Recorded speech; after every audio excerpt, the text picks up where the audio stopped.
मेरी पहली सैलरी से खरीदी हुई नई साड़ी मेरी अलमारी से गायब थी। पूरे घर में ढूंढने के बाद पता चला कि मेरी ननद उसे बिना पूछे अपनी सहेली की शादी में पहनकर चली गई है। मैंने सिर्फ इतना कहा था कि कम से कम एक बार मुझसे पूछ तो लेती, लेकिन सास ने सबके सामने मुझे ही ताना मार दिया। एक साड़ी के लिए इतना हंगामा, आखिर घर की बेटी ही तो पहन कर गई है। मैं चुप हो गई क्योंकि मुझे बिल्कुल अंदाज़ा नहीं था कि उसी साड़ी के साथ लौटने वाली एक छोटी सी चीज़ पूरे घर की सोच बदल देगी। मेरा नाम अनामिका है। शादी को 2.5 साल हो चुके थे। मैं एक प्राइवेट कंपनी में अकाउंट डिपार्टमेंट में काम करती थी। मेरी पहली सैलरी मेरे लिए सिर्फ पैसे नहीं बल्कि मेरी मेहनत की असली पहचान थी। उसी सैलरी से मैंने अपने लिए एक हल्के गुलाबी रंग की सिल्क की साड़ी खरीदी थी।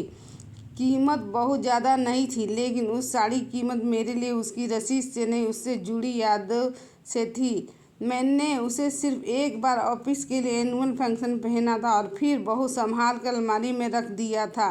घर में मेरे पति आदि, सास सुनीला देवी और ननद रिया रहते थे। रिया कॉलेज ख़त्म करके नौकरी की तैयारी कर रही थी। हमारे बीच पहले कभी कोई बड़ी लड़ाई नहीं हुई। वो कई बार मेरी चूड़ियाँ, क्लच या दुपट्टा लेकर चली जाती। अगर पहले बता देती तो मुझे कभी बुरा नहीं लगता, लेकिन उसकी एक आदत मुझे हमेशा परेशान करती थी। वो अक्सर बिना पूछे मेरी चीज़ें इस्तेमाल कर लेती थी। मैं हर बार प्यार से समझाती, रिया बस एक बार पूछ लिया करो, चीज़ें देने में मुझे कभी परेशानी नहीं होगी। वो हंसकर कहती, भाभी आप भी ना, अपना ही तो घर है। बात वहीं ख़त्म हो जाती। उस शनिवार को मुझे ऑफिस के आधे दिन की छुट्टी मिली थी।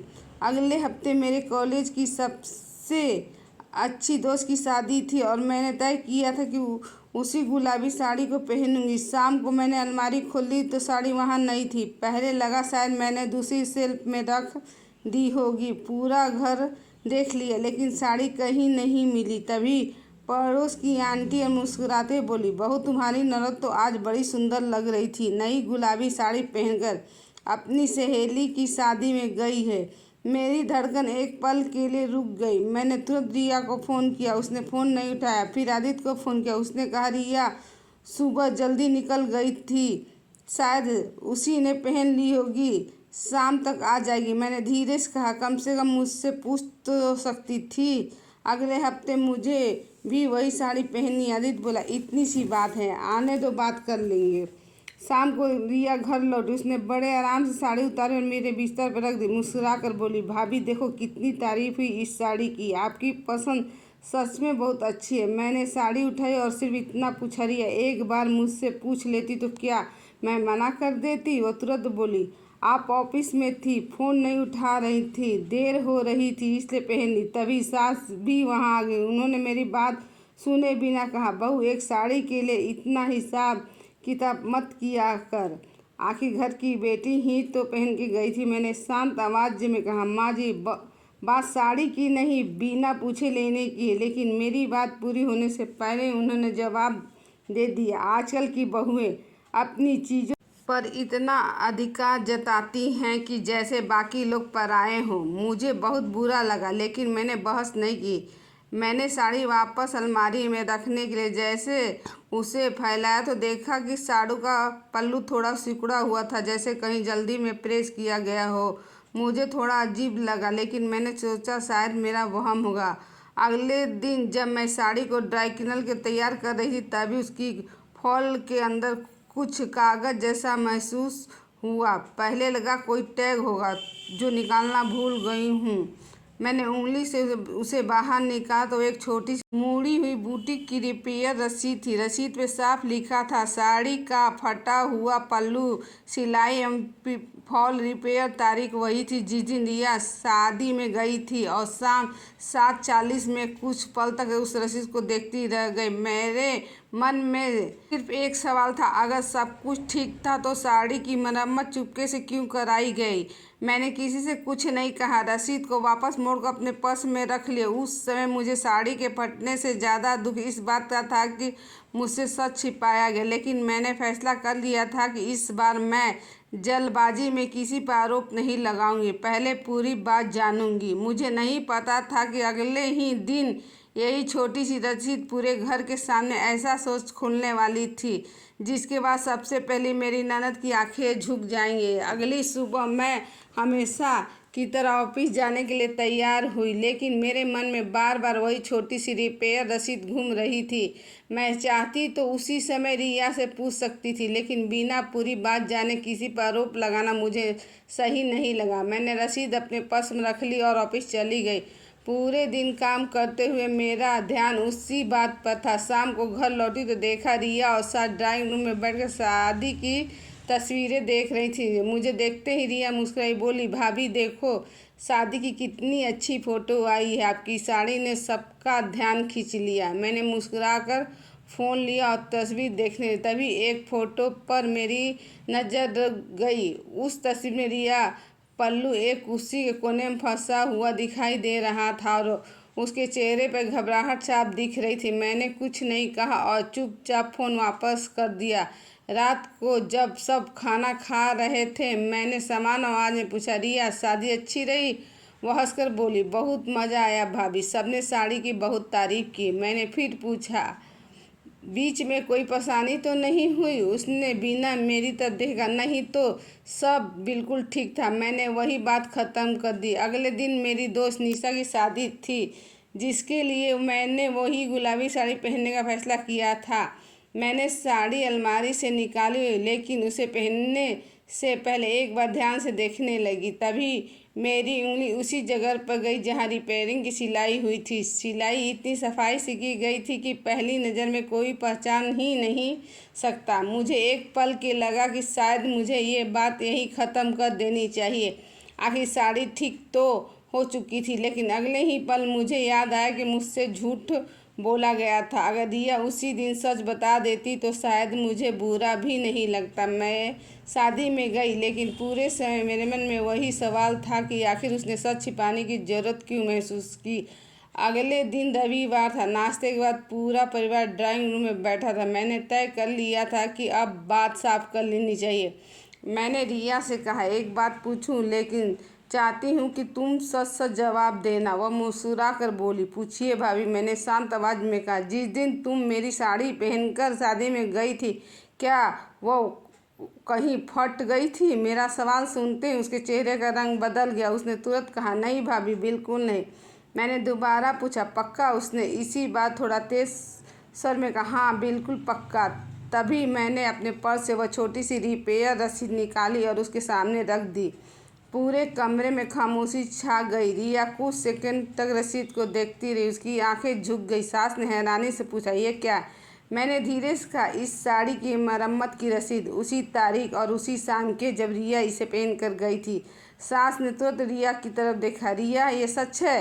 रिया कुछ देर तक चुप रही, फिर उसकी आंखों में आंसू आ गए। उसने धीमी आवाज़ में कहा, भाभी, शादी में स्टेज से उतरते समय साड़ी का पल्लू कुर्सी में फंस गया था, पल्लू फट गया था। मैं बहुत डर गई थी। मेरी सहेली मुझे पास के बुटीक में ले गई, वहाँ तुरंत सिलाई करवाई। मुझे लगा अगर सच बता दूंगी तो आप नाराज़ हो जाएंगी, इसलिए मैंने कुछ नहीं कहा। मैंने उससे पूछा, अगर उसी दिन आकर सच बता देती तो क्या तुम्हें लगता कि मैं तुमसे लड़ती?